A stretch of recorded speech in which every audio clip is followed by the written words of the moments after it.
All right. Okay. So that was your warning. You got your warning. All right. So you guys should see the transactions at Form Edition. Give me a thumbs up if that's what you see. Awesome. Okay. So we're going to go to Form 130, which is the exclusive right to buy buyer agency agreement. Um, Again, a lot of this, and in any particularly Day, Mary, that one of the things that you'll learn about me from as it relates to being a broker is we most of your questions can be answered in the verbiage of the document. That is not to say I'm not more than willing, able, and happy to answer the questions, but that's why I always go through in the training. Is it's really I don't have a separate outline that I follow or anything like that. It's we just follow the contract. So the exclusive buyer's agency agreement excuse me, section one is about who it is, right? This contract is going to be between the first blank, who is the buyer. Second one is the broker in charge of the company. So would be, you could put Keller Williams would suffice for that. You can put Keller Williams, if you're in the Mount Pleasant office, you can put Keller Williams, Charleston, Mount Pleasant. Don't ever think that. Yes, technically it is a contract between the buyers and the brokerage, and then you are an agent of the broker. Which does bring me down to just a real quick side note where it says broker has read this page. You can initial that. That doesn't have to be initialed by me. So the first part just talks about who the parties are. You have terms and conditions in the contract. Basically, this is where the broker appoints a broker as a buyer's exclusive agent. Buyer agrees to conduct all negotiations for this property. Describe below through the broker and refer the broker all inquiries to buyer made about such properties from other brokers, salespersons, sellers, and others during the terms of this contract. The reason I point this one out as specifically is this is a good script for you to use as you're going through your buyer consultation. And you can even use this document as your buyer consultation. Say, listen, Sydney, by working with me, what we're doing is I'm going to be your exclusive agent, represent you. And one of the things that I ask for you in this is that you may go out and you might see a for sale by owner and you might go see new construction. You might go do all of those things, which is completely fine. Just be sure to let them know that I'm going to be the one representing you. And should any of them follow up with you or anything like that, just pass it on to me and I can be there for you to help with negotiation. Negotiation, as it says here, is used in this agreement shall mean property shown, negotiated, or information requested by buyer through the broker. Purpose of the agency, this is where you would basically put in there what the buyer's looking for. This, to be honest with you, is a little dated as far as the information that's on there. They can do the type of the property, the general description, price range. You want to be careful on this. You don't want to give yourself so much limitation that then you have a quote unquote voidable agreement. You don't want to put general description to be, Mount Pleasant, and then all of a sudden they decide, well, we're going to look in West Ashley so we can get out. Not that you're trying to find ways to trap your client in there. It just you want to understand, help them understand what it means. Now it is a statewide document, so where this could be an area where you'd be more specific would be the Charleston area, Tri-County area, because if they're also looking in the upstate or somewhere where you won't be working with them, that would help narrow that down. Broker's duties. Broker's duties provide the buyer a meaningful explanation of agency. So I always, again, read through this because if you're going through this with them and you haven't already provided this, you would have want to have provided them the meaningful explanation of agency, which when we start talking about this, I assume that you already understand that's basically the agency disclosure form that the buyers know that they have two options when it comes to purchasing with an agent in the state of South Carolina. One is to be a customer, which basically means that they are not represented. It's called a transaction brokerage situation. And that by default, that's how it goes in South Carolina, or they can choose to be a client. Let's see. Shall use the broker's professional knowledge and skills to represent the buyer in a diligent and effective manner for purchase or lease. B, if the broker is not representing the seller, the broker shall represent solely the interest of the buyer in all negotiations on the acquisition of property. What that is basically saying at that point is this is where you first get into any sort of dual agency discussion. So I'm solely going to be representing you as the buyer unless I or someone on my team represents the seller. Because if I do or someone on my team does, then that would actually be a dual agency situation, which you'd have to agree to moving forward. with the seller and shall not claim sub-agency. Correct. We don't have that in the multiple listing. All right. If the broker represents the seller as well, this is where it becomes dual agency. The broker shall not disclose to the buyer information obtained within the confidentiality and trust of this. So this is an important part because there's always that awkwardness, especially being on a team. You may have an opportunity where it becomes a dual agency situation. What this specifically says is that you're not able to disclose information that's obtained confidentially or anything like that. Just so that's a misunderstanding a lot of people have, is like dual agency all of a sudden means like free for all. I can tell everybody anything, and that's not what it is. You can't do anything that would adversely impact your client, even when going into dual agency. As also stipulates in the next part, the broker may represent other buyers who may be interested in the same property. Again, an important part of this is the first time, and this will probably start to happen a little bit more as the size of the agent body contracts. You might have buyers that you represent that will be looking at the same property. And this is the first time where you actually disclose that situation. Where I could say to Sydney and say, well, Sydney, I represent you, but I also represent Day and Mary, and they may operate, you don't have to give the specifics on the information. They may be interested in putting in offers on the same property. So I just wanted to let you know. And then if this is to be a terminated agency agreement, all confidential information shall remain confidential and that they're protected by law. Second part is basically a disclaimer. It says you're licensed and can do what you say you can do. That's the brief description of that one.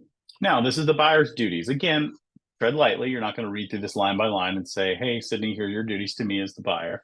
Right. But you will go through this and say, first of all, this is an exclusive brokerage relationship. So you will work exclusively, with me, or any of the people that are licensed on my team or company. And this basically goes to viewing any property. You're going to allow me to identify the property, negotiate for the buyer. Otherwise, obviously, if you find property on your own, let me know, bring it to me. Refer to broker all inquiries, as we said earlier. This part, hold broker harmless from liability as a result of incomplete and inaccurate information provided by the broker, buyer, or seller. You're not probably going to word it that way, right? You're not going to say, hey, you're going to work with me, but if I don't give you accurate information, then don't hold me accountable. What you would say in this is say, one of the things that you'll learn in this process is that we will get a lot of information from the MLS, from the property disclosure and all these things. And one of the first things we'll do is we'll confirm all of that information, because we don't want to rely on it and it possibly be inaccurate. So by confirming that information, we will do things such as preview the property, have an inspector look at the property, have the property appraised, whatever things are important to you that you want to have verified, we will have that verified. Same thing, kind of describe the same thing on the seller's disclosure. And then any damages, losses, or expenses, liability arising from handling of earnest money. Again, you wouldn't word it that way yet when we get to the earnest money paragraph. And if you were going line by line and say, this part's about earnest money, which we're going to talk a little bit more about here in a minute.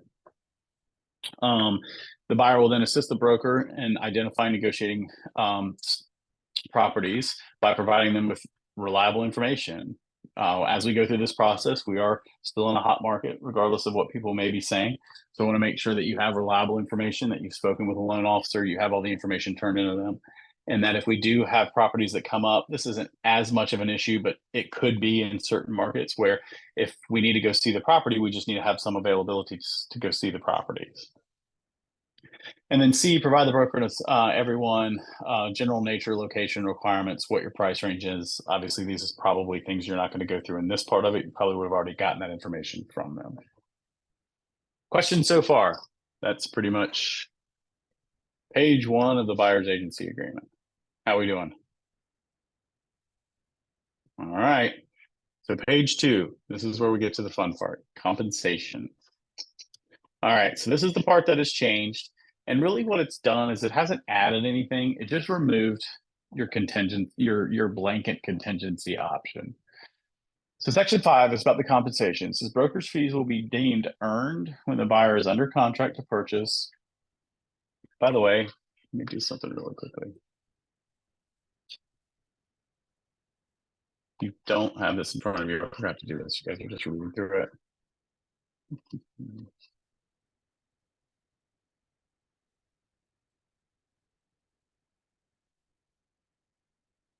Here it is. Sorry.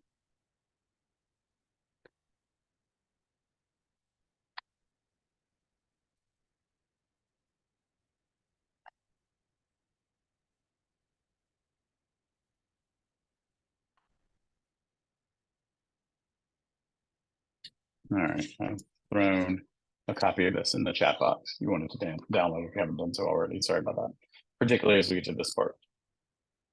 All right, so this is basically saying when your commission is earned. Commission is earned when the buyer is under contract to purchase and the property presented by the broker or negotiated by the buyer. This fee will be due and payable at closing. So this is when you do explain to the buyers that you actually are not paid until closing, which, by the way, is a great script. Just as a side note, a really good script for both buyers and sellers at some point to throw in there is say, Mr. and Mrs. Seller, the good news about this is we're kind of forming a business partnership in here, because especially for sellers, but it's one of those, say, I don't get paid unless you get paid.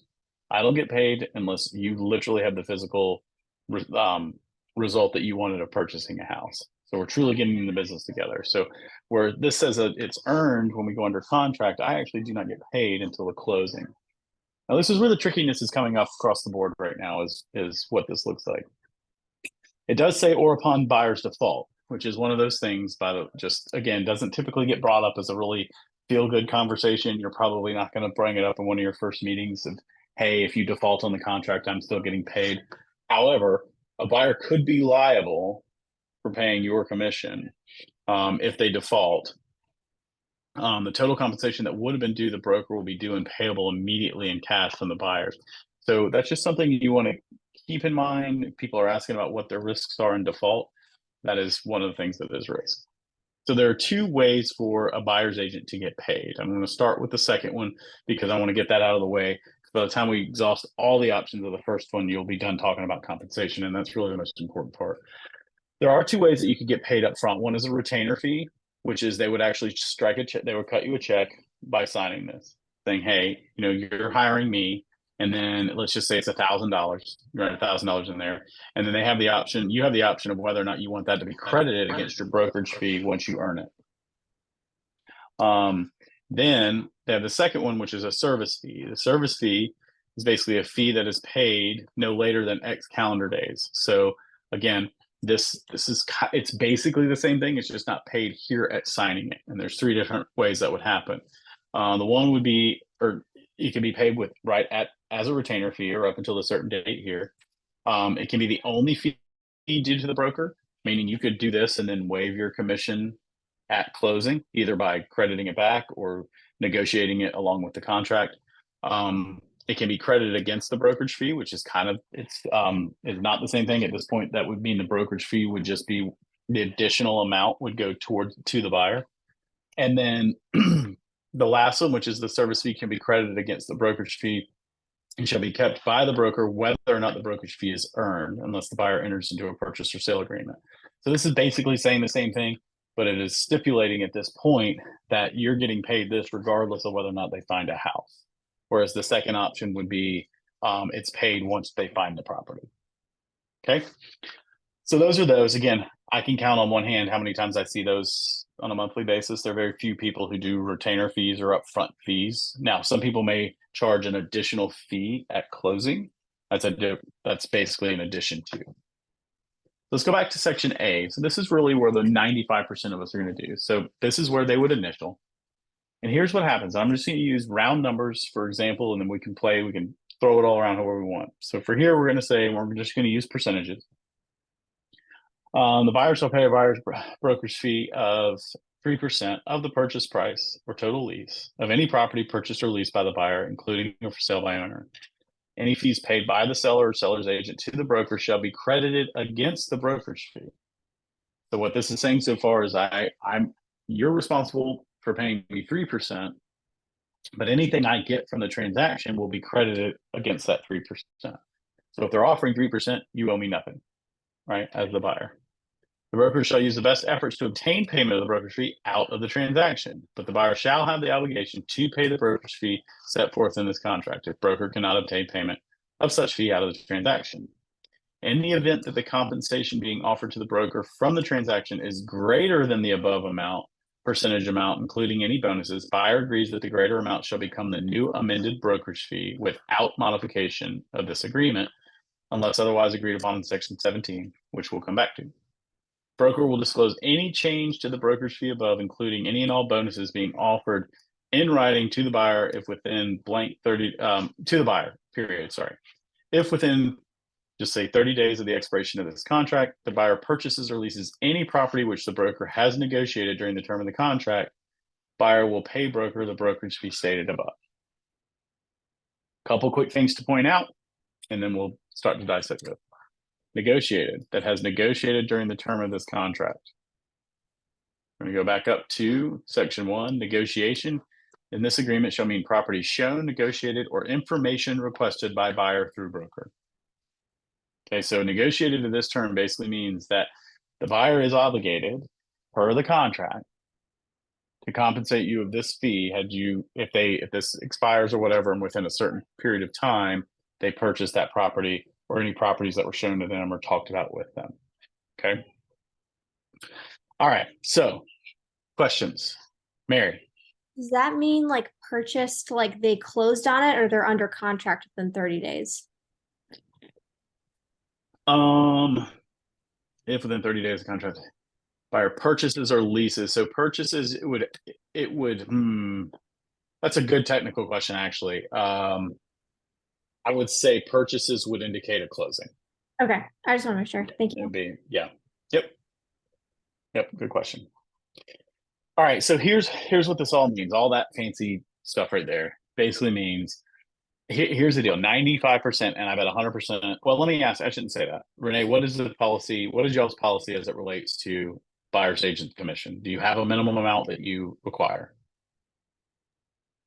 I do not. And Okay. I got some pushback on my end from people who actually read this, because I only give them that first option. Mhm. Option top part, whatever that one is. I don't even go and explain the bottom.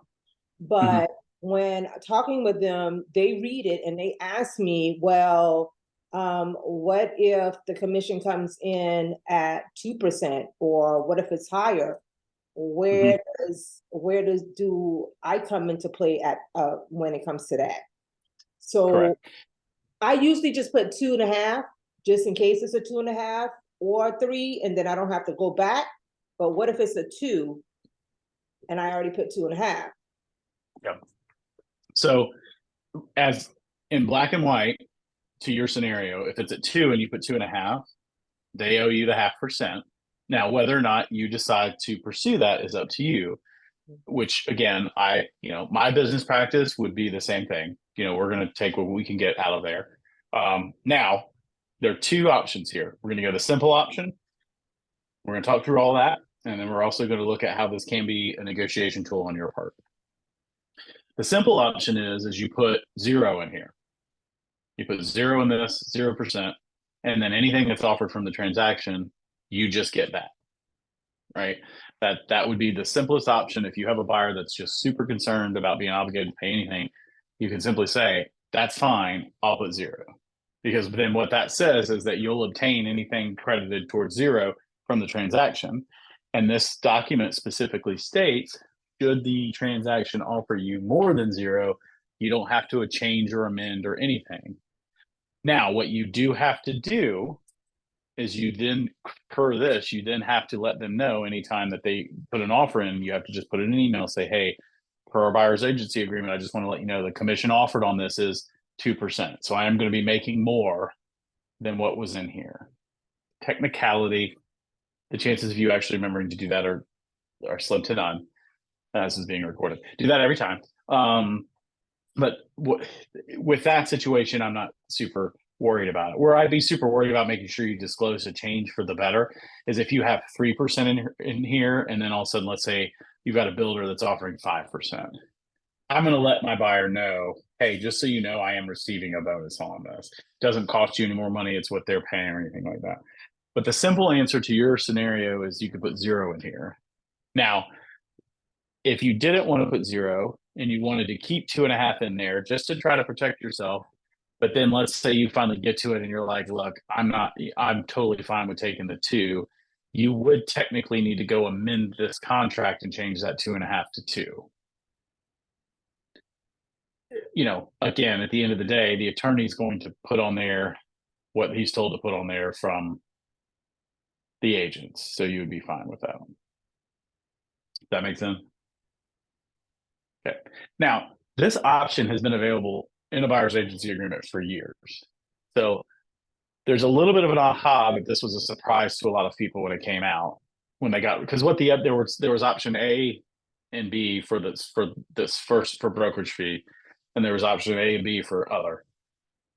A before was simply, I'll get paid out of the transaction, no big deal.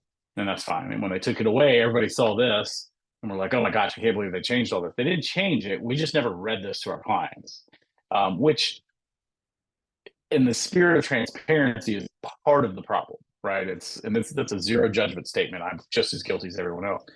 But that's why they basically moved to this, is it's now forcing the agents to truly disclose to buyers how they're getting paid. Right, because what's happening on that is they're possibly the buyer is paying for the commission. Like we can say, and I know Renee, we had this discussion too about you advertising, work for me for free, yada yada yada. We are getting paid logistically from the seller's proceeds, but the bottom line, the person signing the final check for the closing is the buyer, and that's what's causing a lot of the rub, especially with the lawsuit, NAR lawsuit, and everything from there. So what's going to happen is you will have people say,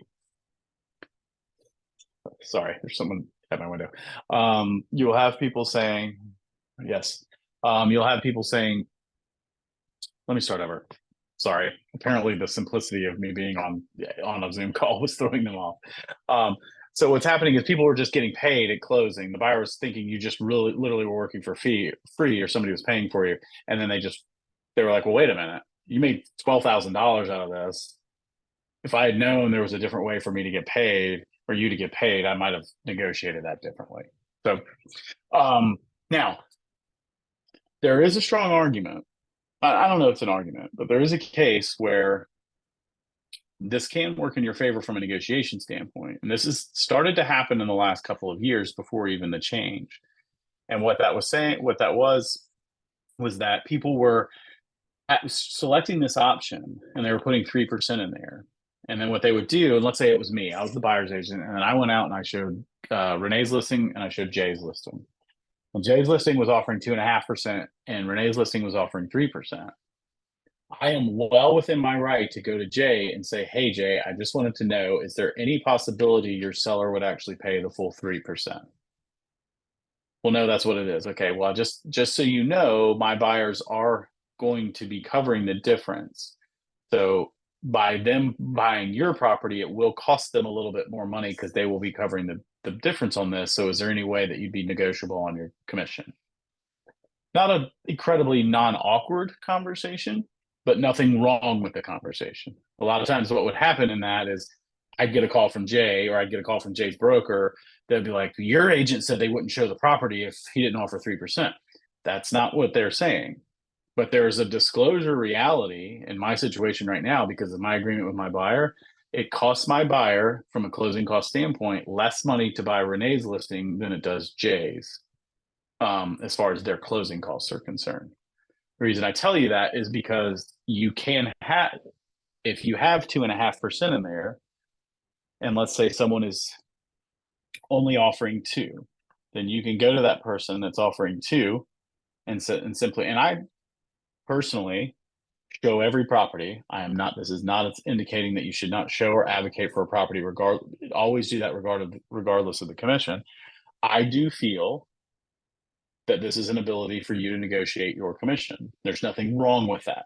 There's nothing wrong with negotiating as long as everyone understands it's negotiable. And you can go and say, 2% does seem to be a little bit low. That's why I've asked my buyer to cover anything over 2% that's not offered up to 2.5%. Are you willing to come up so it doesn't cost my buyer a little bit more money? Does that make sense? Doesn't happen often, but definitely something to consider. With that in mind, that disclosure conversation with the client, what is it what if they ask, well, what's normal? What's a good way to respond to that? Yeah, and I would say, listen, this is where the mincing of words is really, or not mincing, but whatever it is of words. If you're reading any of this update on the NAR lawsuit right now, it's there when you say normal. So what I would say in that situation, so normal it's hard to say the word normal, Jay, because everything's negotiable. What we've typically seen and what my average has been over the last few years is 3%. That's what I prefer to get. So I would like to get 3% in there if you're going to be offering more. That's what I would say. It's not, you don't want to sound vague, but it is kind of vague because you don't want to say, I mean, normal, it depends if you define normal and kind of what we're seeing as an average. We're seeing an average of about 2.5 to 3% of what buyers agents are making. But that's also negotiable. And so what I feel that I'm worth is 3% because of everything we just talked about in my buyer presentation. So I'm asking that you do cover me up to 3%. Now, at the end of the day, you could also have 3% written in here for that negotiation tactic, but then also understand that you get to make the final decision. Is if Jay comes back and he's like, listen, I appreciate that. There's no more room. 2.5% is what's being offered. Then I get to make the decision whether or not I'm going to hold my buyer to the difference. I can still amend this contract and not force them to pay the 3%. That makes sense? Yep. Okay. All right. So let's go jump back on here.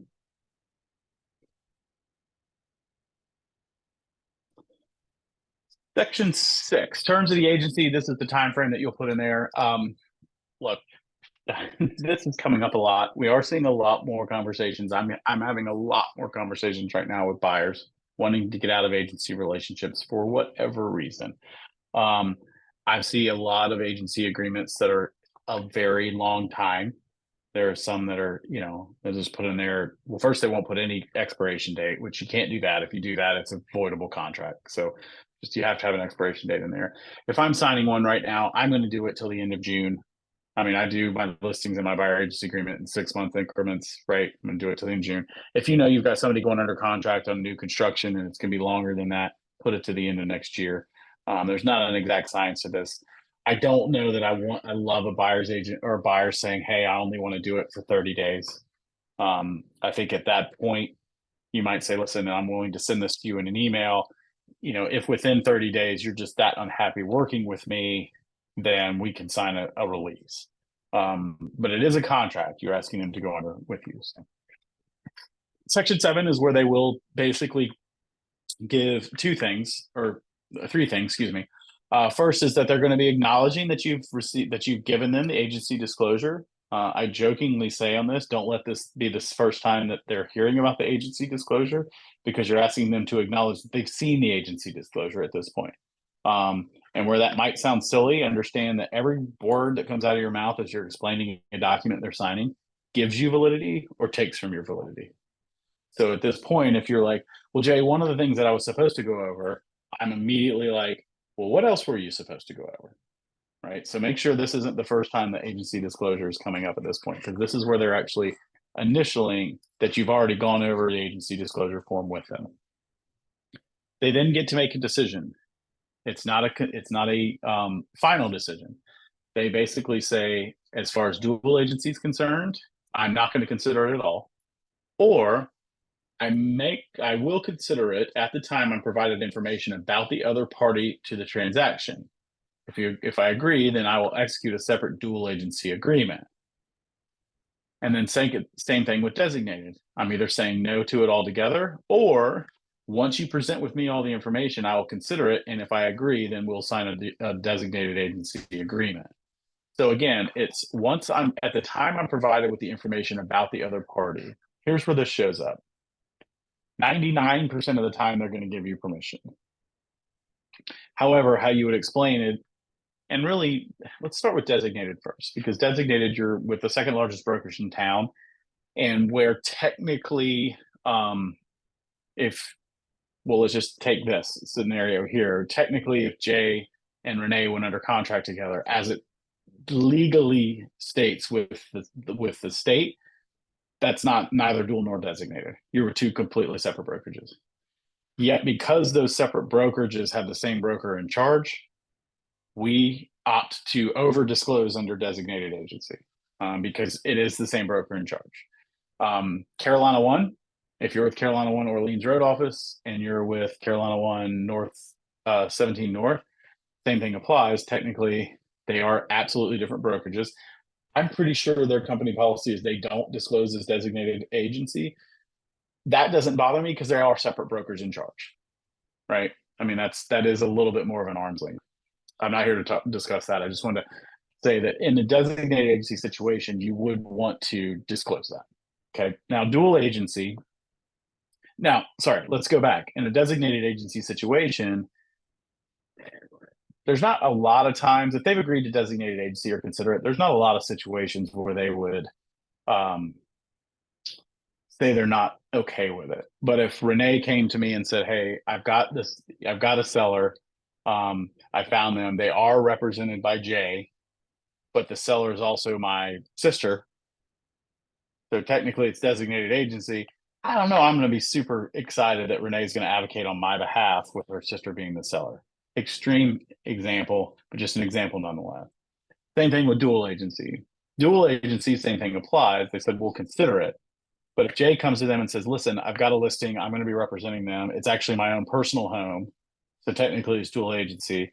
The buyer's probably going to be like, I'm not super sure that I feel that you could fully represent me on this. Doesn't mean they probably won't buy the house, but at that point, it would probably be a good option to slide them to designated agency and get another agent involved.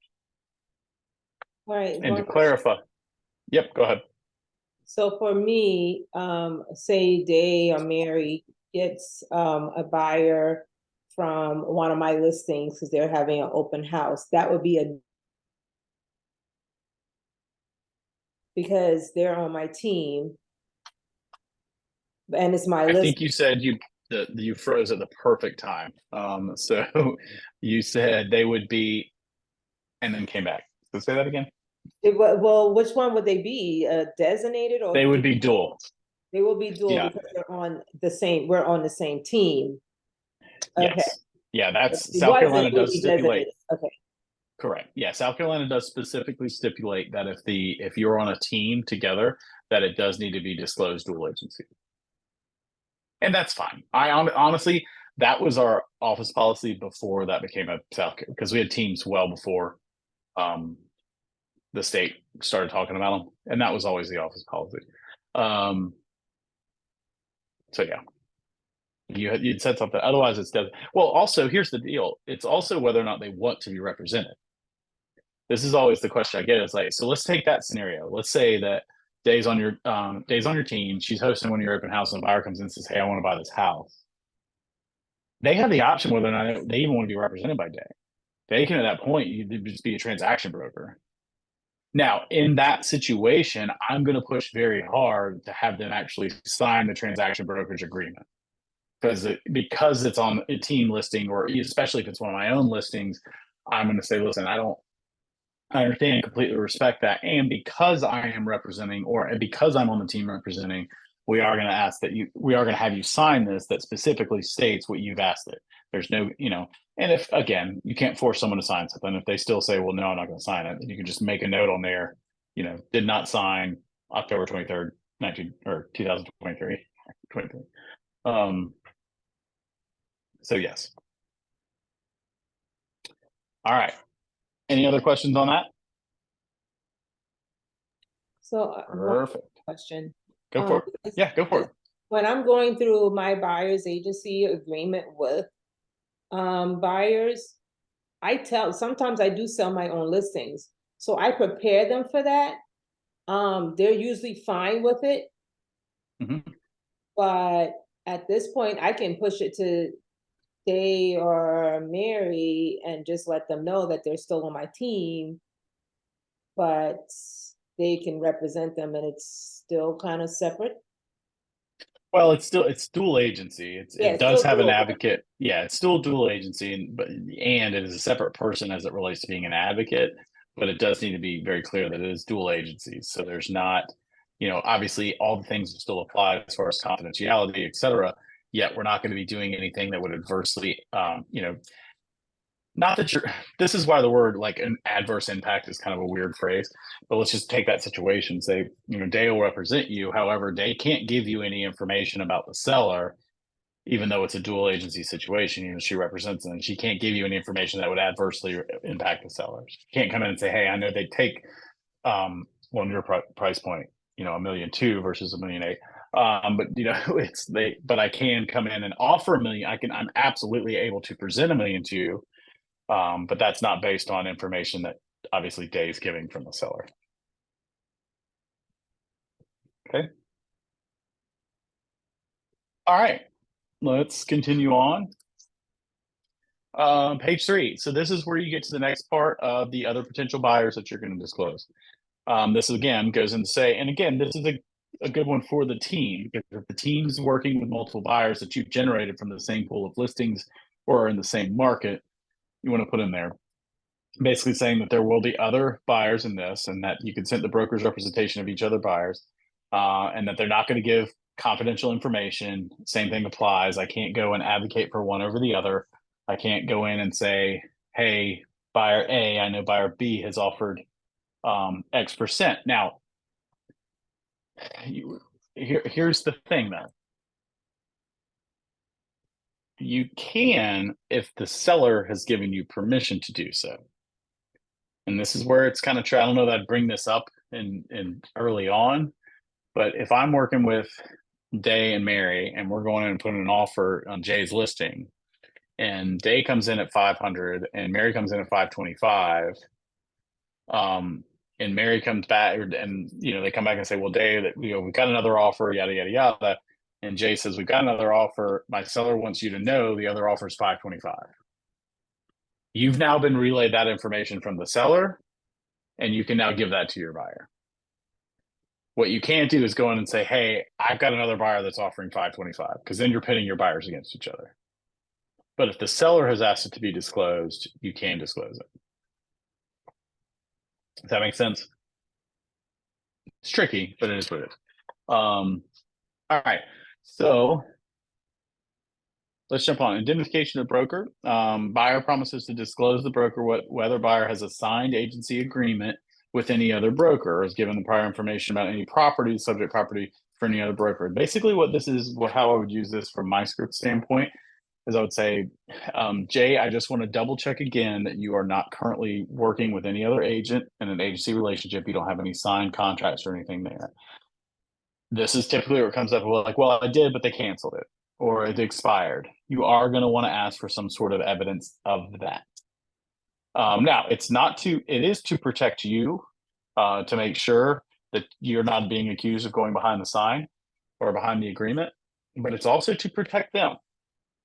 Because if they've already obligated themselves and they've seen a property with another agent, and then they go buy that property, this qualification period on a buyer agency agreement doesn't expire. It doesn't, in a listing, if they buy within the protection period, or they sell in that protection period is void if they list with someone else.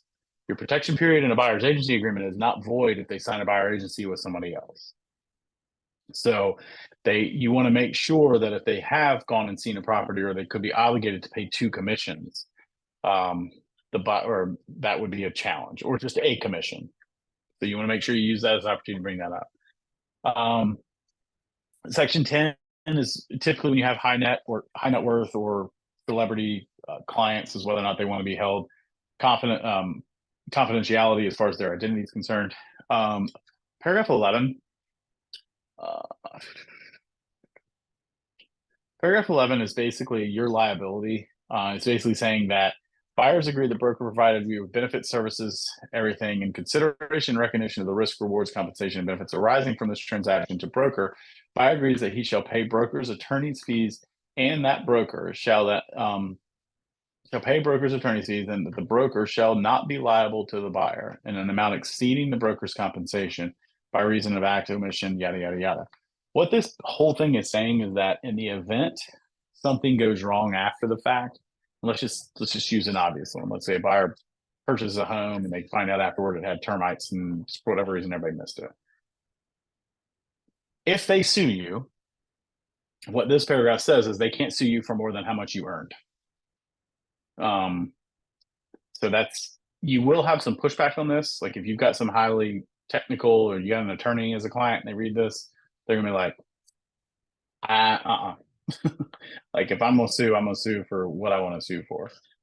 Typically, if there's pushback on this, our attorney has already looked at it and said, listen, if they want to push back on this and they want to strike it, strike it. This really isn't good. There's still, this document's not going to stop them from suing you for hundreds of thousands of dollars if they want to sue you for that.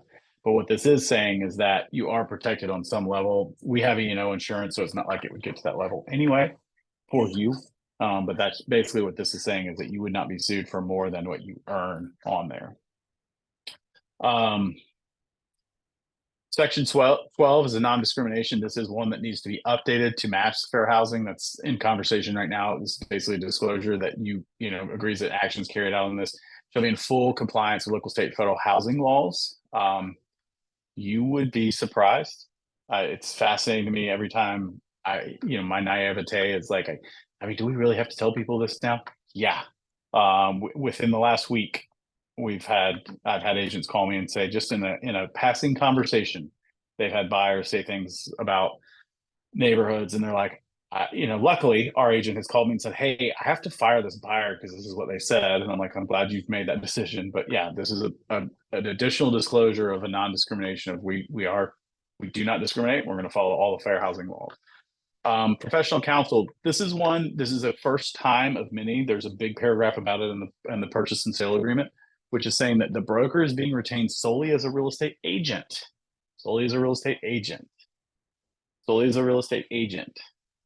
not as an attorney, tax advisor, lender, appraiser, surveyor, structural engineer, home inspector. Now, a lot of people don't spend a lot of time on this because they're like, well, I don't want to be telling things I'm not going to do. Not what this does. This gives you the opportunity to introduce your team. By working with me, I'm here to get as your real estate agent, to provide you the knowledge and everything we've talked about at this point. By working with me, you're going to be working directly with my team. And here are the attorneys, here's the tax advisor, the lender, the appraiser, surveyor, all the people that I would recommend that you work with. And during the transaction, I'm going to facilitate all those conversations for you. But I want to make sure that I let you know that these are the people that you're going to have a lot of people giving you the specific advice and their expertise. So you don't have to worry about me being a jack of all trades. The reason I harp on this a little bit is I will tell you that a lot of the conflicts that I see come up are agents that are trying to do everyone's job. And they're not trying to be the spoke for the communication. They're trying to be the communication. So it's like, Sydney, great question. I'm going to go get that answer from the attorney and give it to you. No. Sydney, great question. I'm going to connect you with the attorney and we're going to get the answer from them. Now, be in that communication because it's great education for you. But that lost in translation, I use attorney. That's not a really good. Where I see it the most is the inspector. Some agents want to be an inspector is at such a high level. I don't understand it. But it's like, and I'm a fairly handy person. No jokes. Don't laugh, Jay. I see that. All right. I'm a fairly handy person, but I am still like, for me to try to translate an inspector to someone, it's going to get lost in translation. I don't know why. It's like simply, Jay, great question. I've connected Renee, the inspector. Let's get this answer together so it's being directly to you. And I was not laughing at you. I was laughing at an agent. All right. All right. Section 14, mediation clause, basically saying if we do get any sort of dispute in this with commission or anything like that, that you'd agree to mediate. The NAR, South Carolina Association of Realtors actually has great mediators that we would mediate this before we start suing each other as it relates to commission. I honestly, no, I don't think we've ever had. I've sat on mediation and I've sat on arbitration panels for commission disputes, but we've never really had one internally that, between a buyer or a client and one of our agents.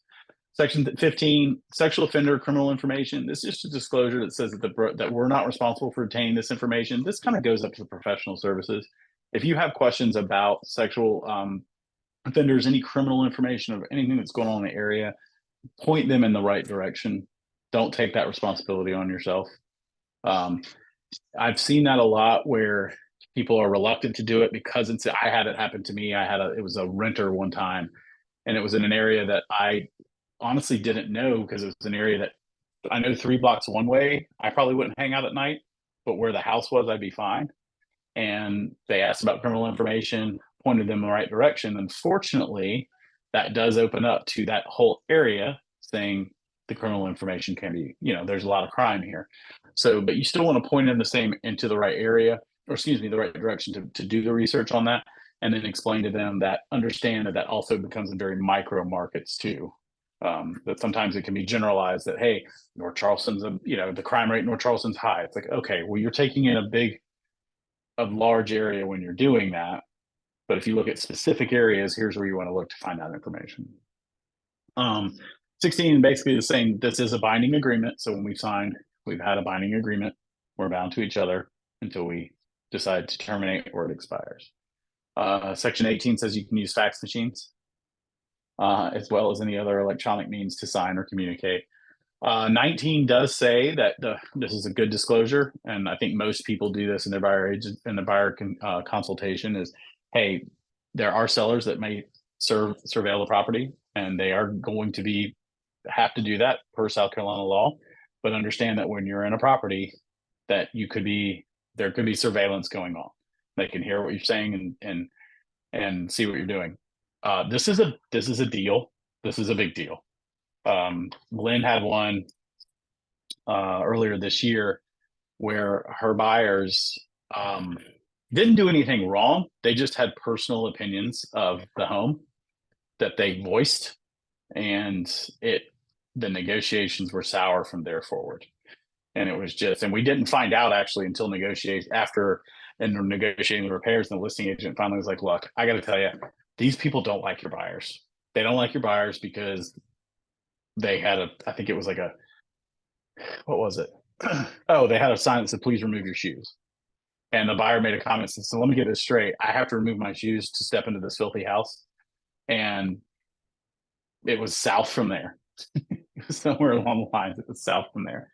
And it's like, where that may be petty, it would be good to disclose to the buyers anything that you say in the house could be surveilled.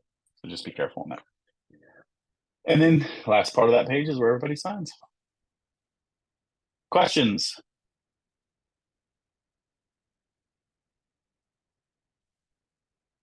Fun fact, in that same property, and the final walkthrough, I think it was one of the inspectors or someone came out and made the same comment along the lines of that. And we already knew at that point that the sellers were surveilling the property. So Lynn said she was standing there, and I can't remember who was walking in. Somebody's like, so I got to remove my house, but they haven't. And Lynn was like, please just stop listening. So, all right, what other questions can I answer for you? A quick question about sex offenders in the area. Do you how this? Because I get asked this question all the time. I usually tell them to check with their local sheriff department when it comes to that. That's what you still tell people? Like, is there something else that you can refer them to?